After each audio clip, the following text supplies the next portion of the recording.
అందరికీ వందనాలు.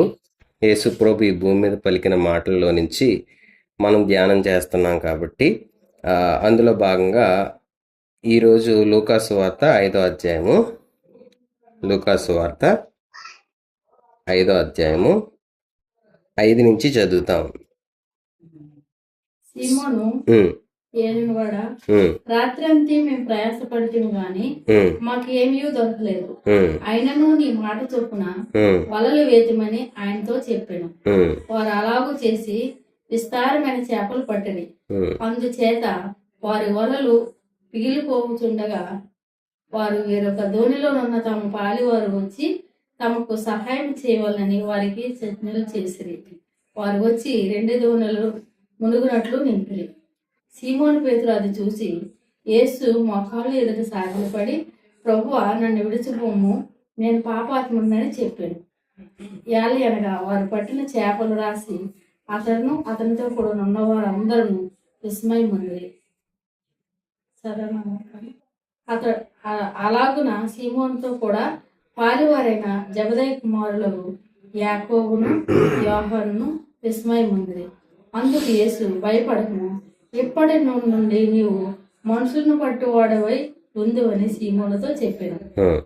సీమోను ఎదుట జరిగిన సంఘటన, అక్కడ చాలా మంది ప్రజలు కూడా ఉన్నారు.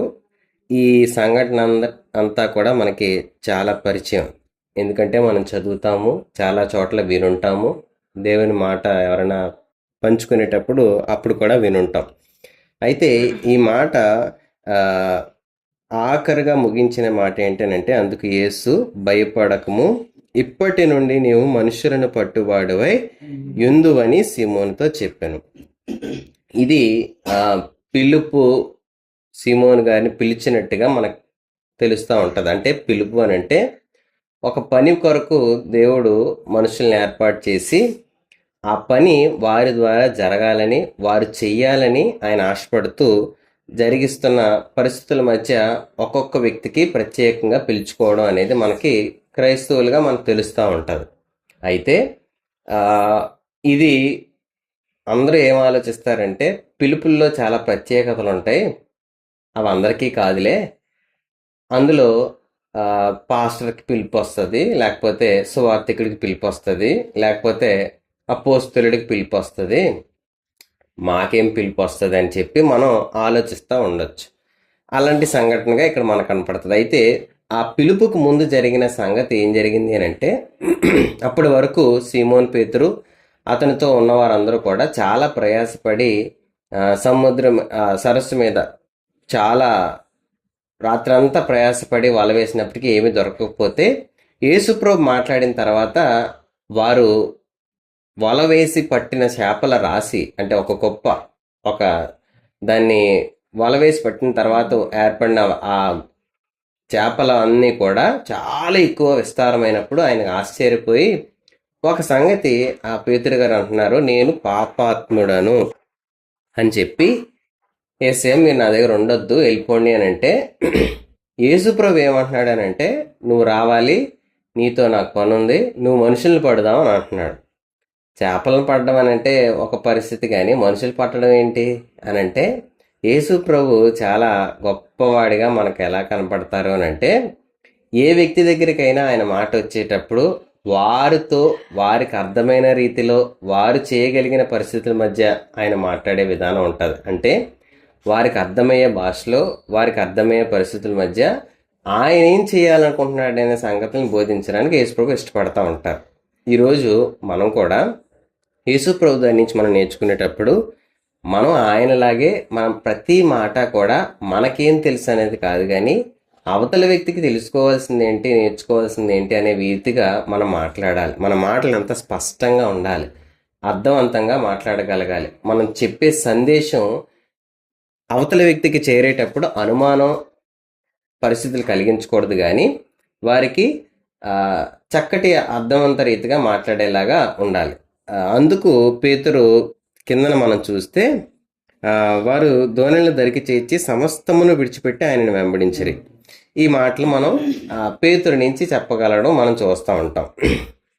ఈ విషయాన్ని మనం ఒకసారి ఆలోచిస్తే ఒక పిలుపు ఒక వ్యక్తి పట్ల వస్తే మొదటగా వారిలో కలిగే కొన్ని భావాలు ఏంటి చెప్పండి. పిలుపు వస్తే ఏంటి, నీకుందా నాకుందా అనే దానికంటే ముందు ఒకసారి పిలుపు వస్తే మనలో కలిగే భావం ఏంటి చెప్పండి. మొదటగా పిలుపు వస్తే ఫస్ట్ ఏం ఆలోచన వస్తుందంటే, నేనా నేనా నాకు అంత సామర్థ్యం ఉందా, నాకంత బలం ఉందా అని చెప్పి మనం ఏముంటాం, మనల్ని మనం అనుకుంటాం. మన బలాన్ని బట్టి ఏమన్నా అవుతుందా అసలు అనుకుంటాం. నిజానికి పిలిచిన వాడు ప్రతి పరిస్థితిని చూసుకోవాల్సిన బాధ్యత ఆయన తీసుకుంటాడని ఎందుకు నమ్మలేము.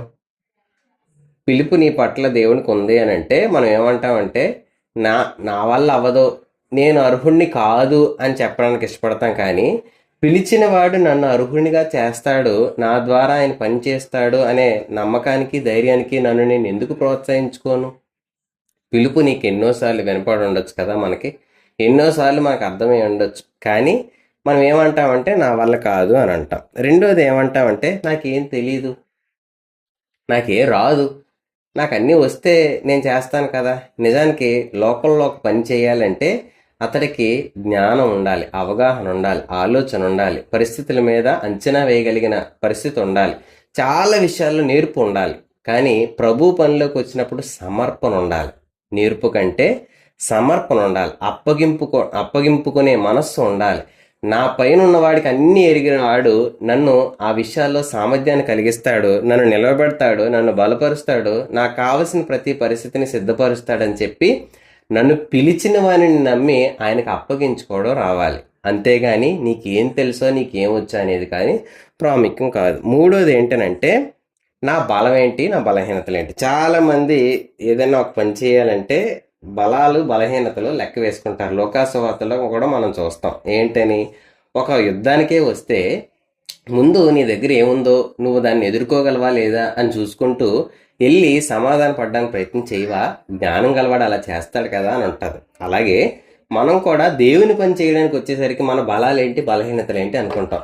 నేను సరిగా మాట్లాడలేను, స్పష్టంగా మాట్లాడలేను, నాకు తెలుగు రాదు, లేకపోతే నాకు ఇంగ్లీష్ రాదు, నాకు అర్థాలు చెప్పడం రాదు, నాకు అంత లేదు. నీ బలం నీ బలహీనతలు ఇవన్నీ చాలా కనపడతా ఉంటాయి.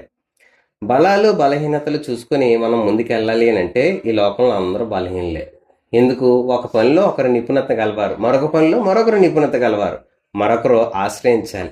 ఎందుకు బలం బలహీనత మీద ఆధారపడకూడదు అని అంటే మనం అందరి మీద ఆధారపడగలిగిన మనుషులుగా తయారు చేయబడ్డాం. ఒకరితో ఒకరు సంబంధం కలిగి ఉండాలి, ఒకరి మీద ఒకరు ఆధారపడాలి. నేను తెలుసుకోకపోతే మరొకరు నేర్చుకుంటాను, అడిగి తెలుసుకుంటాను, అడిగి ఆధారపడి నిలవబడతాను. సంఘము అని అంటే శరీరము, అందులో నేను ఒక అవయవము అని భావించి ఒకరి ద్వారా ఒకరు కలిసి నడవగలిగి నిలబడగలిగిన స్థాయికి ఎదగాలి అని ఆలోచించాలి. కానీ నన్ను పిలిచాడంటే అన్నీ నాకు ఇచ్చి అన్నీ నన్ను నింపేసి నన్ను తీసుకెళ్ళి దేవుని పని చేసుకుంటాడని కాదు అనేది మనం ఎప్పుడు కూడా గమనించాలి. నాలుగోది ఏంటనంటే దేవుని కృపకు అప్పగించుకోకుండా భయం మనల్ని తినేస్తూ ఉంటుంది.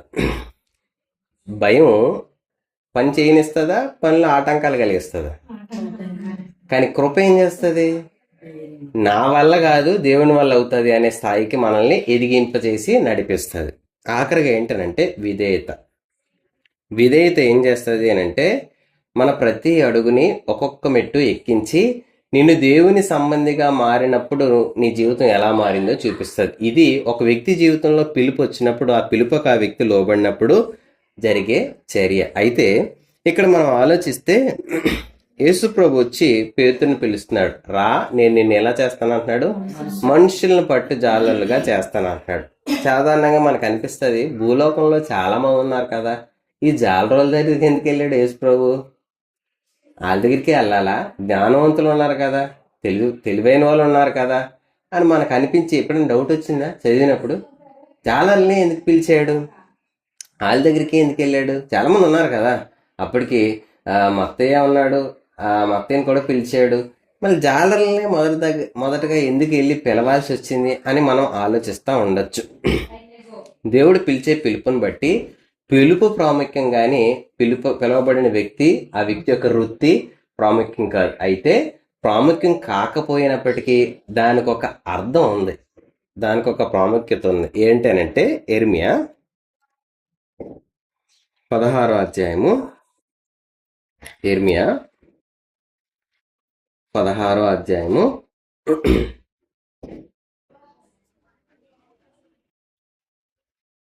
11 నుంచి చదువుతున్నాను. నీవు వారితో ఇట్లనుము, యెహోవా ఈ మాట సెలవిచ్చున్నాడు, మీ పితరులు నన్ను విడిచి అన్య దేవతలను అనుసరించి పూజించి వాటికి నమస్కారం చేయుటను బట్టియే గదా వారు నా ధర్మశాస్త్రమును గైకొనక నన్ను విసర్జించిరి. ఆలకించుడి, మీరందరూ నా మాట వినకుండా కఠినమైన మీ దుష్ట హృదయ కాఠిన్యము చొప్పున నడుచుకొనుచున్నారు. మీరు మీ పితరుల కంటే విస్తారముగా చెడుతనం చేసి ఉన్నారు. కాబట్టి నేను మీ యందు ఏమాత్రము దయించక ఈ దేశము నుండి మీరైనను మీ పితరులనైనను ఎరుగని దేశమునకు మిమ్మల్ని వెళ్ళగొట్టుచున్నాను. అక్కడ మీరు దివారాత్రము అనే దేవతలను కొలుచుదురు. యెహోవా సెలవిచ్చిన మాట ఏదనగా, నేను వారి పితరులకిచ్చిన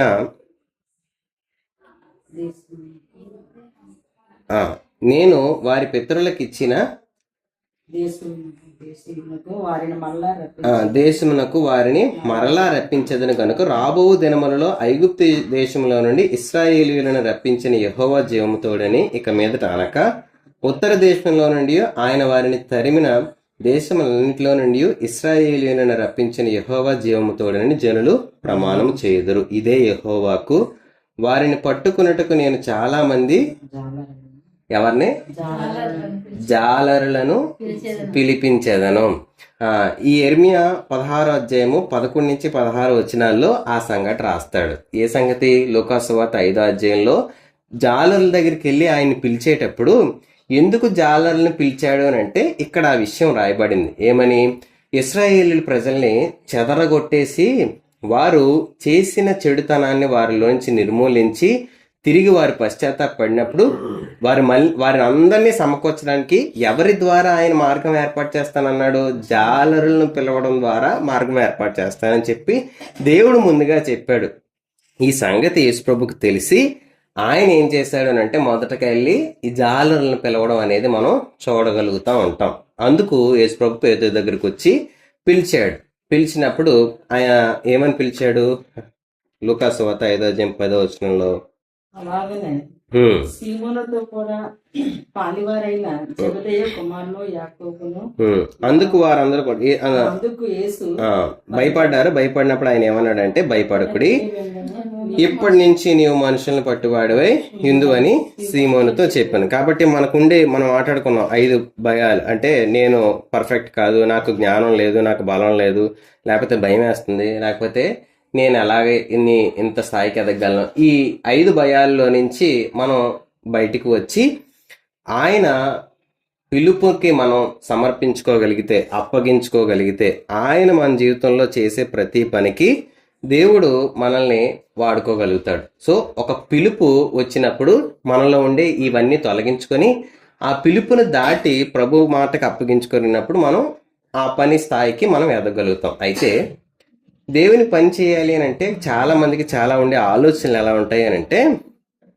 కుటుంబాన్ని వదిలేయాలి, ఉద్యోగాన్ని వదిలేయాలి, లేకపోతే మన ప్రాంతాన్ని వదిలేయాలి, లేకపోతే వివాహం చేసుకోకూడదు, ఆస్తి అంతా కోల్పోవాలి, ఇలా రకరకాల అపోహ ఆలోచనలు మన ముందు చాలా మంది చేస్తున్న దాన్ని బట్టి మనకు అనిపిస్తుంది ఇలా చెయ్యాలేమో, ఇలా ఉంటేనే దేవుని పిలుపుకు లోబడినట్లుగానేమో అని అనుకోవచ్చు. అయితే ఒక్కొక్కరి పట్ల ఒక్కొక్కలా దేవుని పిలుపు జరుగుతూ ఉంటుంది. కాబట్టి మన పట్ల దేవుని పిలుపు ఏంటో, మనం ఏం చేయగలమో అనేది మనం ఆలోచిస్తూ మనకి దేవుడిచ్చిన నడిపింపు ప్రకారం చేయాలి. కానీ ఒకరిని చూసి ప్రోత్సహింపబడి, ఒకరిని చూసి రెచ్చగొట్టుకొని మనం ఇలా చేసేద్దాం, అలా చేసేద్దాం అని చెప్పి చేసేది దేవుని పని కాదు.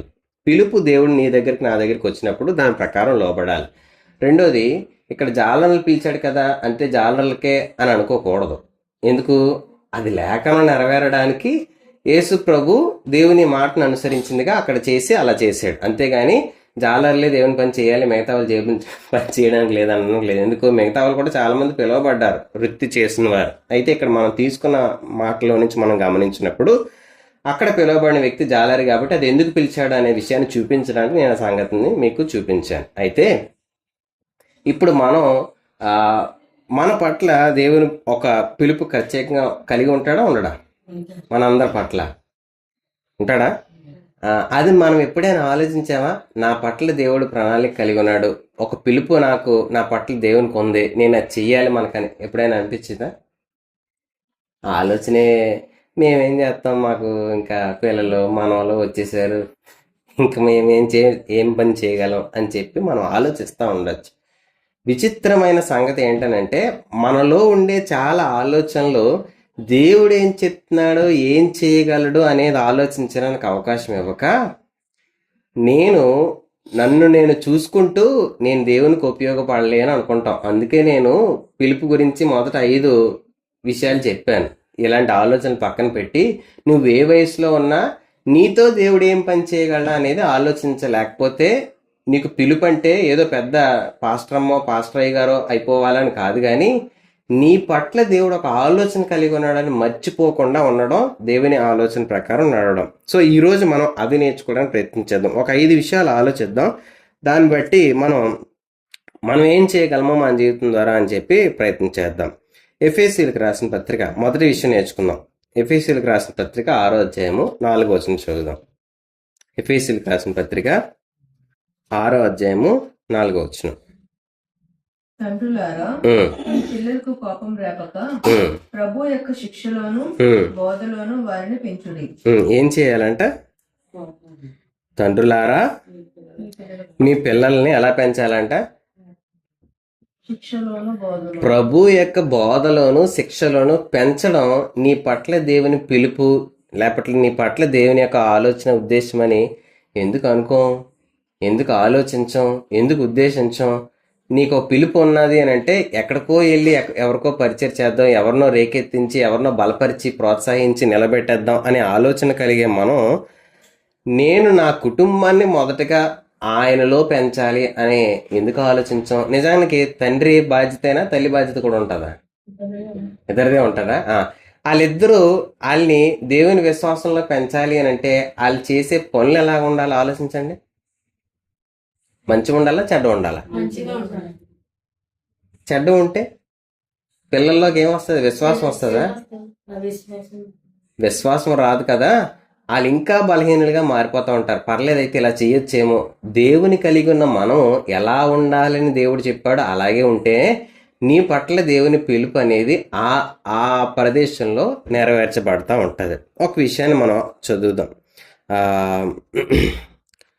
తిమోతికి రాసిన 2వ పత్రిక మొదటి అధ్యాయం 5వ వచనం తెద్దాం.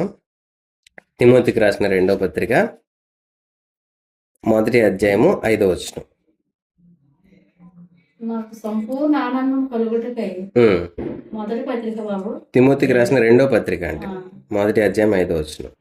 నిన్ను చూడవలనని రేయింబగలు అపేక్షించు నీ యందున్న నిష్కపటమైన విశ్వాసమును జ్ఞాపకమును చేసుకొని నా పితరాచార ప్రకారము నిర్మలమైన మనసాక్షితో నేను సేవించుతున్న దేవుని ఎడల కృతజ్ఞుడై ఉన్నాను. ఆ విశ్వాసము మొదట నీ అవ్వైన లోయలోను నీ తల్లి అయిన యునికేలోను వసించెను. అది నీయందు సహా వసించుతున్నదని నేను రూఢిగా నమ్ముతున్నాను. ఎవరి నుంచి వచ్చింది? మొదటగా అవ్వమ్మ దగ్గర నుంచి వచ్చింది. తర్వాత యూనికే దగ్గరికి వచ్చింది, లోయి, తర్వాత యూనికే, తర్వాత తిమోతి. ఒకసారి ఆలోచించండి. పిలుపు మనం అనుకోవచ్చు, నేను ఇప్పుడే హైందవం నుంచి క్రైస్తవునిగా అంగీకరించబడ్డాను, దేవుని తెలుసుకున్నాను, నేను ఇప్పుడు దేవుని పని చేయడానికి సిద్ధపడుతున్నాను అని మనం అనుకోవచ్చు. రెండోది, నేను చిన్నప్పటి నుంచి క్రైస్తవురాలే, మా అమ్మ క్రైస్తవురాలే, మా కుటుంబంలో ఎప్పుడు ఇలా జరగలేదు, ఎప్పుడో హైందవుడు అంట, వాళ్ళ కుటుంబంలోంచి అప్పుడే దేవుని పరిచర్యకి సిద్ధపడిపోయాడు, దేవుని పిలుపు పొందేసుకున్నాడు, ఏంటో అని అనుకోవచ్చు. దేవుని యొక్క క్రమం, పద్ధతి, విధానాలు ఒక్కొక్కరి జీవితాల్లో ఒక్కొక్క కుటుంబం పట్ల ఒక్కొక్కలా ఉంటాయి. మనం ఒకరిని చూసి దిగులు పడాల్సిన పని లేదు, ఒకరిని చూసి మనం గర్వించాల్సిన పని కూడా లేదు.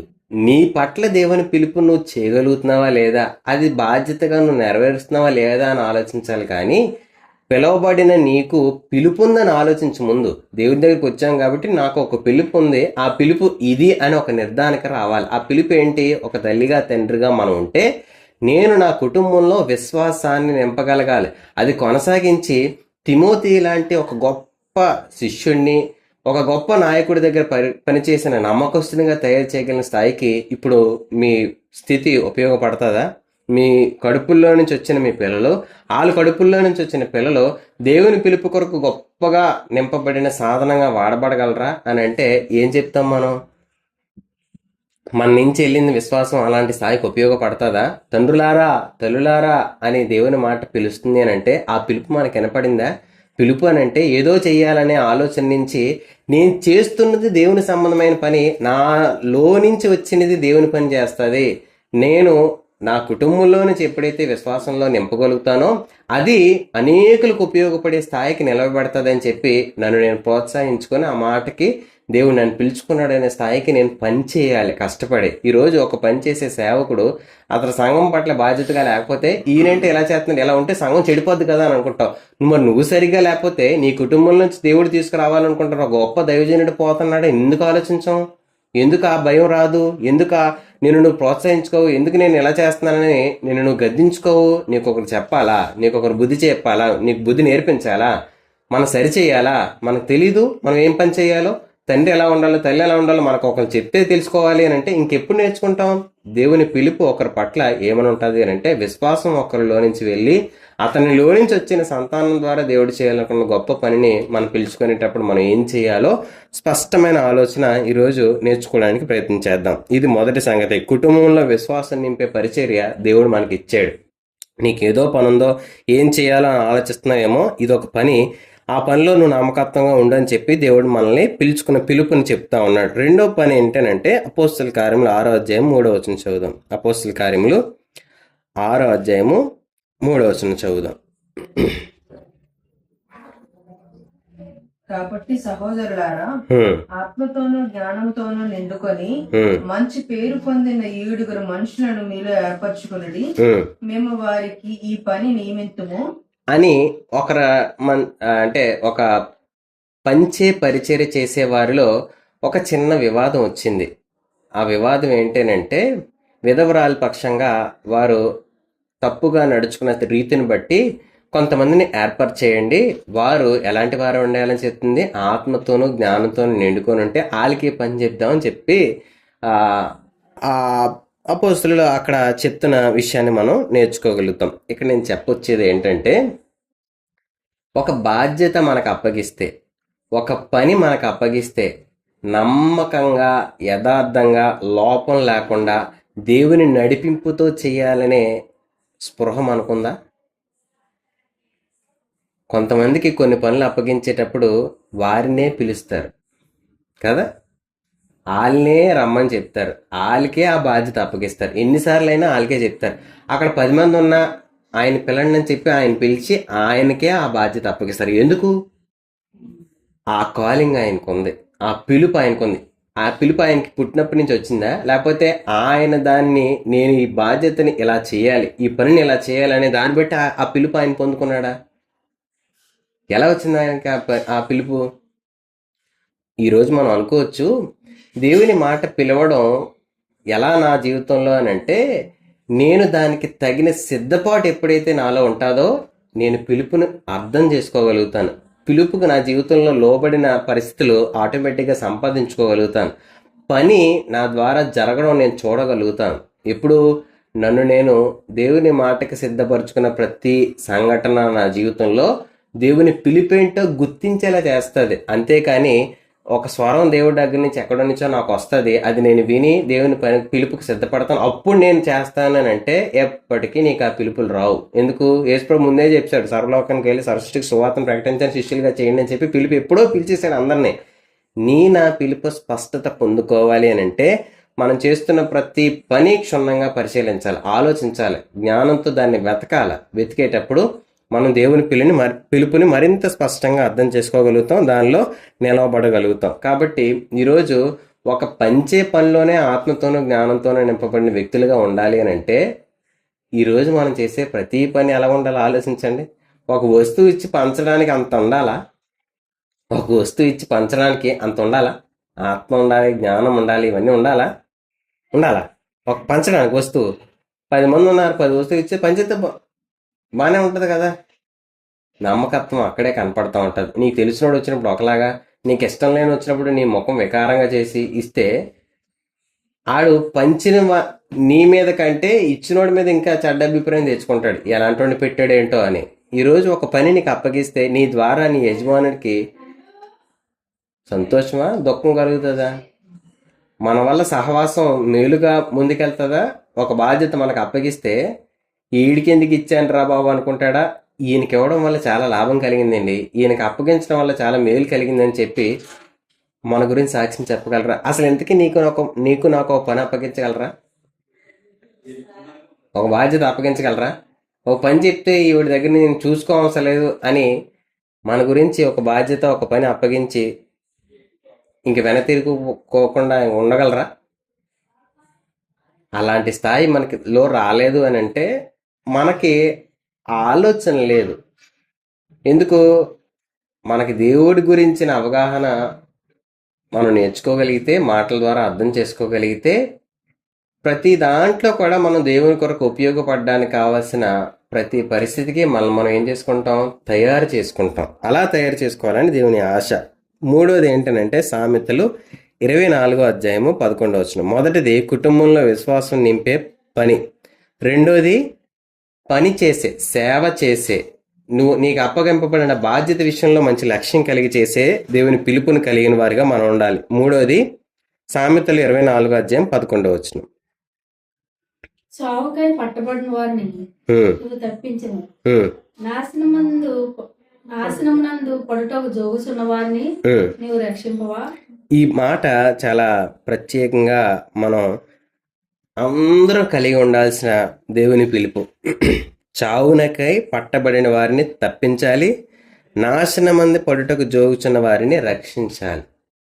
ఈరోజు ఎవరి పని ఆల్ది, ఎవరి సమస్య ఆల్ది, ఎవరి దుఃఖం ఆల్ది, ఎవరి బాధ ఆల్ది. ఎవరైనా కనపడితే నా కోసం కొంచెం ప్రార్థన చేయండి, నాకు ఈ పరిస్థితి ఉంది, నాకు ఈ నొప్పి ఉంది, నాకు ఈ బాధ ఉంది, నాకు ఈ సమస్య ఉంది, నాకు ఈ అనారోగ్యం ఉంది, నాకు ఇది ఇలా ఉంది.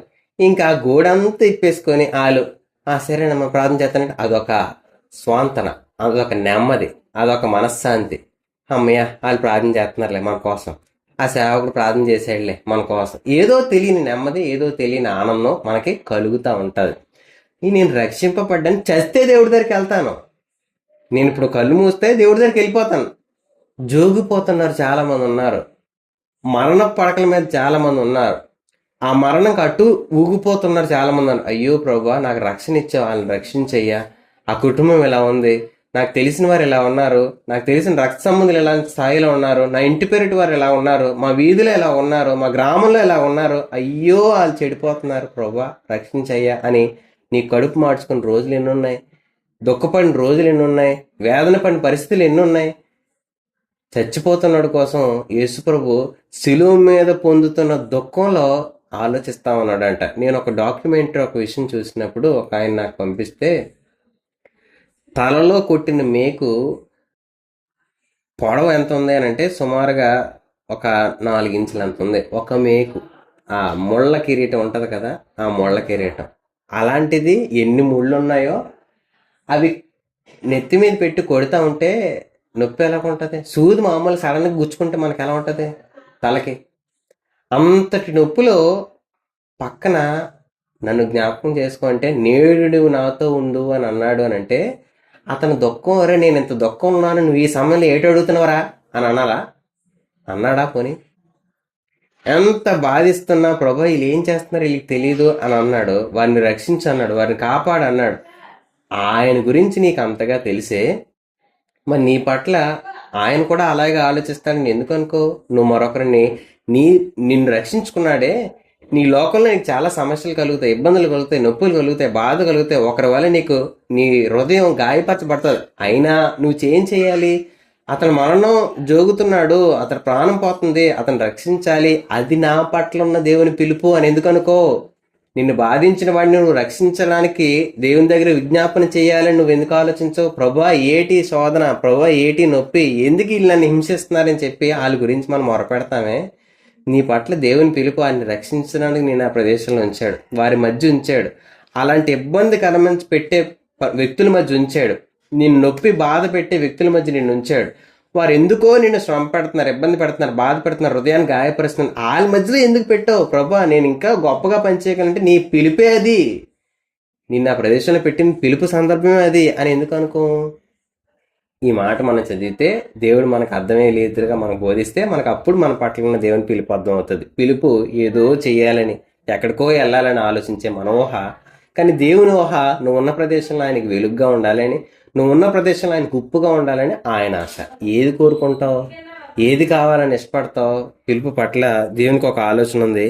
నువ్వు ఆలోచన పట్టుకోగలిగితే నీ పిలుపులో ఈరోజు ఎప్పటికో ముందుకెళ్ళిపోయేవాడు. 4వది లూకాసు వార్త 18 అధ్యాయం 16 చదువుదాం. లూకాసు వార్త 18 అధ్యాయం 16.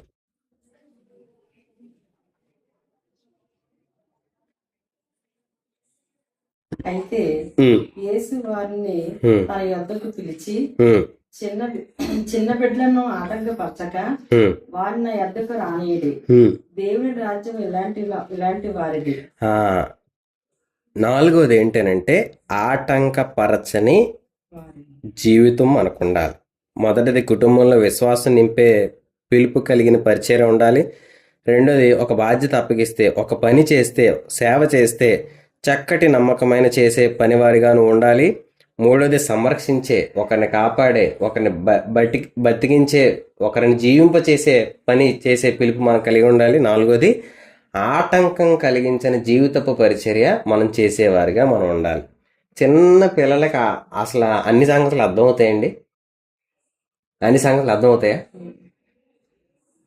అర్థం అవ్వనోడి దగ్గరే నువ్వు ఒలి దగ్గర పెట్టుకున్నాడంటే అర్థమైనోడి దగ్గర ఇంకెంత ఉండాలి? ఒక సంగతి సరిగా అర్థం చేసుకోలేనోడి దగ్గరే నువ్వు చాలా జాగ్రత్తగా మెలకు కలిగి ఉండు అని చెప్తున్న దేవుని మాట ఉంటే అర్థమయ్యేవాడి దగ్గర ఎలా ఉండాలని మన జీవితం? మిమ్మల్ని బట్టే కదా నా నామం అవమానపరచబడుతుంది, మిమ్మల్ని బట్టే కదా నేను మనుషుల ఎదుట హీనంగా మారిపోయానని చెప్పి దేవుని దుఃఖం మనకు వినబడట్లేదా? ఆయన మాటలు మనకు అర్థం అవ్వట్లేదా? ఎందుకు ఆలోచించలేకపోతున్నాం? దేవుడు ఎలా కోరుకుంటాడు మన జీవితాన్ని? ఆయన నమ్ముకున్నామని పేరు మనకు ఉంది. ఆయన క్రైస్తవులుగా పిలువబడడానికి ఇష్టపడుతున్న మనం క్రీస్తుని కలిగి ఉన్నామనే జీవితానికి ఎదగలేకపోతున్నామని అంటే ఆలోచించండి. లోకంలో అపవాది మనల్ని ఎంత మోసం చేస్తున్నాడో కదా. ఇక్కడ ఆయన అంటున్నాడు, పిలిచి చిన్న బిడ్డలను ఆటంకపరచక వారిని అందరినీ నా యొద్దకు రానివ్వండి అని అంటే, ఈరోజు వాళ్ళు పిల్లలు యేసుప్రభు దగ్గరకు వస్తూ ఉంటే ఆటంకపరిచినంత రీతిగా ఈరోజు మనం యేసుప్రభు దగ్గర రావడానికి క్రైస్తవులే ఆటంకంగా మారిపోతున్నారు. మన జీవితాలే ఆటంకంగా మారిపోతున్నాయి. మొన్న ఎప్పుడో అమ్మ అంటుంది, క్రైస్తవులు పాస్టర్లను చూసి చాలామంది యేసుప్రభుని నమ్ముకోలేకపోతున్నారని. అయ్యి ఉండొచ్చు, పాస్టర్లు చూసి ఎవరిని చూసి. మనల్ని చూసి అలా ఉన్నారేమో అని ఎప్పుడైనా మనం పరీక్షించుకున్నామా? మనల్ని బట్టే రావట్లేదేమో, మన దగ్గర వెలుగు ఉందని చూడలేకపోతున్నారేమో. చీకట్లో ఉన్నవాడు వెలుగుని ఆశ్రయించడానికి ఇష్టపడతాడు. ఒర్రే అదిగోరా దీపం కనబడుతుంది, పదరా వెళ్దాం అనుకుంటాడు. ఈరోజు లోకంలో జోగుతున్న వారు మన దగ్గర వెలుగుని చూడలేకపోతున్నారని అంటే ఈరోజు ఆలోచించండి, మనం ఎక్కడో త్రోవ తప్పవేమో, ఎక్కడో చెడిపోయామేమో. చెదరగొట్టబడిన వారిని పిలవడానికి జాలర్ని పిలిచాను అని చెప్పి దేవుడు ముందుగా రాయించిన మాటల మనం చూసామే. ఈరోజు ఈ ప్రదేశంలో మనం ఎక్కడైతే ఉంటున్నామో అక్కడ మనల్ని అలాగే పిలుచుకుంటున్నాడేమో. చెదిరిపోయిన వారిని సమకూర్చడానికి, చెడిపోయిన వారిని బాగు చేయడానికి, తప్పిపోయిన వారిని కట్టడానికి మనల్ని పిలుచుకున్నాడేమో. మన పట్ల ఆయన పిలుపు ఇది అని మనం ఎందుకు ఆ స్థాయికి రాలేకపోతున్నాం? ఆలోచించండి. మన జీవితం ఎక్కడైనా ఆటంకంగా ఉందేమో, ఎవరికైనా ఆటంకంగా ఉందేమో, ఎవరైనా యేసుప్రభుని తెలుసుకోవడానికి అడ్డుబండలుగా మనమే ఉన్నామేమో. మనల్ని మనం పరీక్షించుకొని బయటికి రావడానికి అవకాశం ఇవ్వండి. ఒక ఆవిడ కూరగాయలు కొనేటప్పుడు ఏం చేసేదంట అంటే, అంత బేరం ఆడుకొని అన్నీ మాట్లాడేసుకునే తర్వాత కొన్ని కూరగాయలు బ్యాగ్లో వేసుకునేదంట. బ్యాగ్లో వేసుకొని వచ్చేసేదంట. కొన్ని రోజులు గడిచిన తర్వాత ఈవిడికి, ఈ రోజు కూరగాయలు కొనే ఆవిడకి యేసుప్రభు గురించి ఆ కూరగాయలు అమ్మే ఆవిడకి చెప్పాలని చెప్పిందంట. ఏమనంటే, అమ్మ యేసుప్రభు నమ్ముకో అమ్మ, మంచోడు ఆయన, న్యాయవంతుడు, యథార్థవంతుడు అని చెప్పిందంట. వెంటనే అన్నదంట, మీ యేసుప్రభు కూరగాయలు అలా దాయమని చెప్పాడేట అని అన్నదంట. ఈవిడికి ఏమనాలో అర్థం అవ్వలే. యేసుప్రభు యథార్థవంతుడు, న్యాయవంతుడే, నేను పాపిష్టిదాన్ని అని ఒప్పుకోలేకపోయింది ఆవిడ. ఏడుస్తూ అక్కడి నుంచి వచ్చేసిందంట. ఏడుస్తూ వచ్చేసింది, మంచిదే. యేసుప్రభు న్యాయవంతుడమ్మా, నేను పాపిష్టిదాన్ని అని ఒప్పుకోలేకపోయింది, అందుకు వెలుగు చూడలేకపోయింది ఆ కూరగాయలు అమ్మే ఆవిడ. ఈరోజు చాలామంది మనల్ని దూషించినప్పుడు, మన మీద చెడ్డ మాటలు మాట్లాడినప్పుడు, నేను తప్పుటోడిని, దేవుడు న్యాయవంతుడని ఒప్పుకునే మనసు మనలో రావట్లేదే. ఆటంకం ఏంటి అని అంటే, దేవుడు న్యాయవంతుడని చెప్పడానికి సరిపడిన జీవితం మనం కలిగి ఉండకపోవడం, అలాంటి జీవితంలో మనం నడవలేకపోవడం. 4వది అది. ఆఖరిగా 5వది ఏంటనంటే, మార్కు సువార్త 15:39. మొదటిది మనం నేర్చుకున్నాం, కుటుంబంలో విశ్వాసం నింపే పరిచర్య. 2వది సేవ, లేకపోతే ఒక బాధ్యత, ఒక పని మనం చేసినప్పుడు మనం చేస్తున్న విధానంలో ఒక చక్కటి నమ్మకత్వాన్ని చూపించే పరిచర్య. 3వది సంరక్షించే, చెడిపోతున్న వారిని, తప్పిపోతున్న వారిని సంరక్షించేది. 4వది ఆటంకపరచని జీవితం కలిగిన పరిచర్య. 5వది మార్కు సువార్త 15:39. నాకు ఎదురుగా నిలిచి ఉన్న శతాధిపతి ఆయన ఇలాగ ప్రాణం విడిచుడు చూచి నిజంగా ఈ మనుషుడు దేవుని కుమారుడని చెప్పాను. ఏమని చెప్పాడు? నిజంగా ఈ మనుషుడు దేవుని కుమారుడే. యేసుప్రభు భూమి మీద బతికినంతకాలం ఆయన చాలా మంది చూశారు. అధికారులు చూశారు, పరిసయ్యులు చూశారు, శాస్త్రులు చూశారు, సద్దుకాయలు చూశారు, అందరూ చూశారు. చచ్చిపోతున్నప్పుడు ఆయన చచ్చిపోతున్న విధానం చూసి ఒకడు అంటున్నాడు, ఈయన దేవుని కుమారుడు రా బాబు అని. కొంతమందికి మనం ఎంత చక్కగా వివరంగా చెప్పిన బోధ వాళ్ళకి ఎక్కదండి. ఏది ఎక్కుతుంది అంటే, నువ్వు ఏడుస్తుంటావు చూసావా, నువ్వేం తప్పు లేకుండా నువ్వు ఏడుస్తావు, నువ్వు యథార్థంగా నడుస్తూ నువ్వు బాధపడతా ఉంటావు, నువ్వు ఏ పాపం చేయవు, కానీ నువ్వు వేదన అనుభవిస్తుంటావు హృదయంలో. ఆ వేదనలో కూడా నువ్వు చేసే సంతోషకరమైన సహాయం, ఆ నొప్పిలో కూడా నువ్వు అది భరిస్తూ వారి ఎడలు చూపిస్తున్న నీ ప్రేమ ఒకరిని నువ్వు దేవుని సంబంధమని గుర్తించేలా చేస్తుంది. నీ పట్ల పిలుపు అదేమో. మనం అనుకోవచ్చు, అన్నీ బాగైపోతే, అన్నీ సరైపోతే, అన్నీ చక్కబరచబడిపోతే దేవుని పని ఎంత చక్కగా చేయొచ్చు, ఎంత బాగా చేయొచ్చు, ఎంత ఉన్నతంగా చేయొచ్చు. కానీ దేవుని పిలుపు మన పట్ల ఏంటి? నువ్వు నొప్పిలో నువ్వు సంతోషంగా ప్రవర్తించిన నీ తీరు, ఎదుటివారి అభివృద్ధిని కాంక్షించే తీరు, నొప్పిలో వారిని దీవించే మన మాట, నొప్పిలో మనం వారికి చేసే ప్రేమపూర్వకమైన పని పరిచర్య ఏం చేస్తుందంట? వారిని దేవుని వద్దకు చేర్చేలా చేస్తుంది. అది మన పట్ల దేవుని పిలుపై ఉండొచ్చు. ఈరోజు మనం ఒక 5 విషయాలు నేర్చుకున్నాం. మొదటిది కుటుంబంలో విశ్వాసం నింపే పని. 2వది ఒక బాధ్యత అప్పగిస్తే నమ్మకంగా చేసే పని. 3వది సంరక్షించే పని. 4వది ఆటంకపరచని జీవితం. 5వది మన ఓర్పు, మన సహనం మరొకరి జీవితాల్లో మార్పును కలిగించే జీవితానికి ఎదగాలని. ఈ 5 విషయాలను బట్టి ఈ వారం పరిశీలించుకుందాం. ఈరోజు దేవుడు నీ పట్ల పిలుపు ఉందా లేదా? మనం అనుకునే పిలుపుకి, ఇప్పుడు మనం విన్న పిలుపుకి దేవుడికి మన పట్ల ఏదో ఉద్దేశం ఉందని అర్థమైందా? పిలుచుకున్న దేవుడు ఒక వ్యక్తితో ఇలా పనిచేయాలని మనుషులు నియమించారు, మనుషులు ఏర్పరిచారు. కానీ అందరి పట్ల ఒక ఉద్దేశంతో నడిపిస్తున్నాడని దేవుని సంకల్పం. అది పట్టుకున్నప్పుడే ప్రతి క్రైస్తవుడు లోకంలో చీకటి గల చోట్ల అది వెలుగుగా, ప్రతిదీ వెలుగుతూ, ప్రతి వ్యక్తి వెలుగుతూ అందరినీ వెలిగించే స్థాయికి ఎదుగుతాడు. సో అలా మనం ఎదగాలని దేవుని ఆశ. కాబట్టి ఆ స్థాయికి మనల్ని మనం బలపరుచుకొని మన జీవితం వెలుగు సంబంధమైనదిగా మార్చుకోవడానికి ప్రయత్నం చేద్దాం. ప్రార్థన చేసుకుందాం.